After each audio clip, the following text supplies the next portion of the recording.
À l'heure où je vous parle les amis, je suis en voyage sur un autre continent durant une grande partie du mois de mai.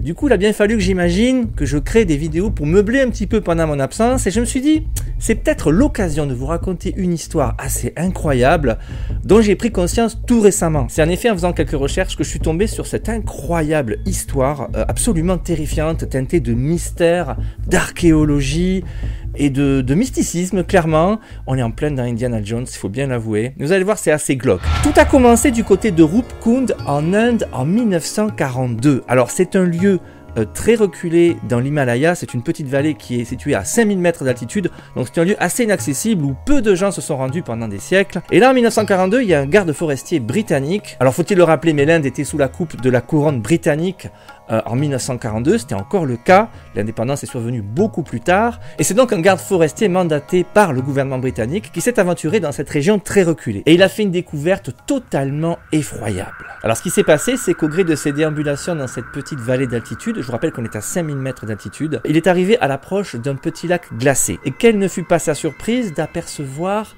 des dizaines et des dizaines de squelettes humains au fond du lac et sur les berges tout autour. Il y en avait absolument partout. Au total, 200 corps étalés dans le lac et tout autour. Inutile de vous dire que son sang n'a fait qu'un tour et qu'il est redescendu immédiatement prévenir les autorités britanniques. Ces dernières ont immédiatement pris conscience qu'il s'était passé quelque chose d'effroyable à cet endroit. Mais quoi? Que s'était-il passé? Alors faut-il le rappeler, nous sommes en 1942 durant la Seconde Guerre mondiale et la première hypothèse qui vient en tête aux autorités britanniques, c'est qu'il pourrait s'agir de soldats japonais qui seraient morts de froid dans cette petite vallée en voulant s'introduire en Inde. Alors ce qu'il faut savoir, c'est que l'Empire japonais, durant la Seconde Guerre mondiale, avait un réel désir d'expansion et que les Britanniques redoutaient vraiment qu'ils aillent jusqu'en Inde, qu'ils tentent une incursion jusque-là. Ils avaient conquis pas mal de pays tout autour de leur archipel et il faut avouer que leurs craintes auraient pu être fondées. Alors les Britanniques dépêchèrent immédiatement sur place une première expédition pour se rendre compte et essayer d'étudier les corps pour tirer ça au clair. Alors il faut préciser que certains corps étaient partiellement intacts. Ils comportaient encore de la chair et même des cheveux.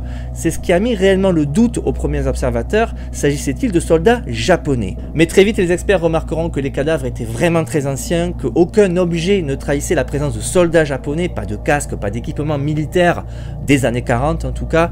Donc on a très vite compris que les dépouilles dataient d'il y a beaucoup plus longtemps. Les années vont passer et personne ne pourra clairement expliquer ce mystère. Personne ne pourra expliquer ce qui était arrivé à ces 200 personnes mortes en même temps dans cette petite vallée. Alors au fil des décennies, de nombreuses théories vont arriver. On parlera d'un glissement de terrain, d'une épidémie ou bien d'un suicide rituel, mais personne ne pourra clairement apporter la lumière sur cette histoire et on parlera très vite d'un lieu maudit, un lieu désormais appelé le Skeleton Lake. On en reste là jusqu'en 2004 où une expédition scientifique sera enfin dépêchée sur place pour essayer de mettre au clair une bonne fois pour toutes cette histoire avec les techniques modernes.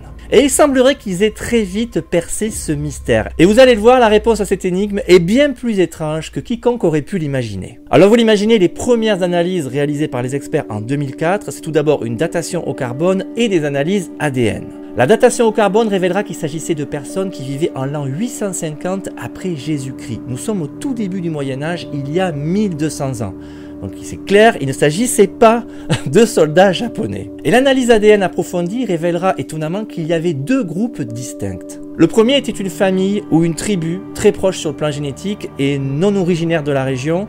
Et le deuxième était un groupe plus restreint d'habitants locaux qui avaient été visiblement embauchés pour servir de porteurs ou de guides au premier groupe. On a retrouvé des anneaux, des lances, des chaussures de cuir, des bâtons de bambou, ce qui a amené les experts à penser qu'il s'agissait probablement d'un groupe de pèlerins venus de loin, qui traversaient la région et qui avaient fait appel aux habitants locaux pour les aider à traverser la vallée. Ils voulaient se rendre visiblement dans un lieu saint, un lieu religieux non loin de là. Ce qui est vraiment incroyable, c'est que tous les individus, sans exception, présentaient des traces de coups portés à la tête. Ils avaient tous des fissures courtes et profondes au crâne et sur toutes les parties hautes du corps, comme les épaules. Et ça laissait sous-entendre qu'il s'agissait d'objets ronds et non pas d'armes. C'est vraiment mystérieux. Et le fait que seules les parties hautes du corps soient atteintes, cela indiquait que les coups étaient visiblement venus du haut. La question se pose, qu'est-ce qui a bien pu tuer tous ces gens, porteurs et pèlerins, tous ensemble en même temps? Il faut savoir qu'en Himalaya, il y a une chanson traditionnelle colportée par les femmes depuis des générations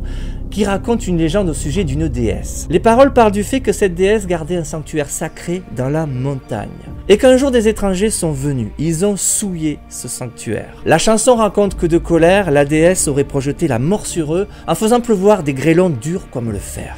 Et ce qui est incroyable, c'est qu'après pas mal de recherches, les scientifiques de l'expédition de 2004 sont arrivés à la conclusion que les 200 personnes étaient mortes sous une violente tempête de grêle. Piégés dans la vallée, sans nulle part où s'abriter, les pèlerins et leurs porteurs ont succombé sous une pluie de grêlons gros comme des boules de pétanque. C'est ce qui relève des analyses, les grêlons étaient énormes. Inutile de vous dire qu'aucun d'entre eux n'en a réchappé, leurs dépouilles sont restées ainsi dans la vallée pendant 1200 ans, un petit lac s'est même formé depuis à l'endroit du drame, et personne n'a découvert cet endroit jusqu'en 1942. Cela dit, quand on pense à la chanson, on se dit que quelqu'un était probablement au courant, il y avait-il eu quelques survivants, quelques visiteurs seraient venus peut-être voir les cadavres, en tout cas c'était connu, il y avait une légende qui relatait cette histoire, donc c'était pas complètement inconnu dans la région. Je trouve cette histoire absolument terrible et totalement fascinante. Il y a un mélange de mystère extrêmement morbide et inquiétant, de recherche archéologique, d'enquête policière, mais au final, après 1200 ans, le mystère est enfin résolu. Alors je ne sais pas si on a pu fournir depuis des tombes décentes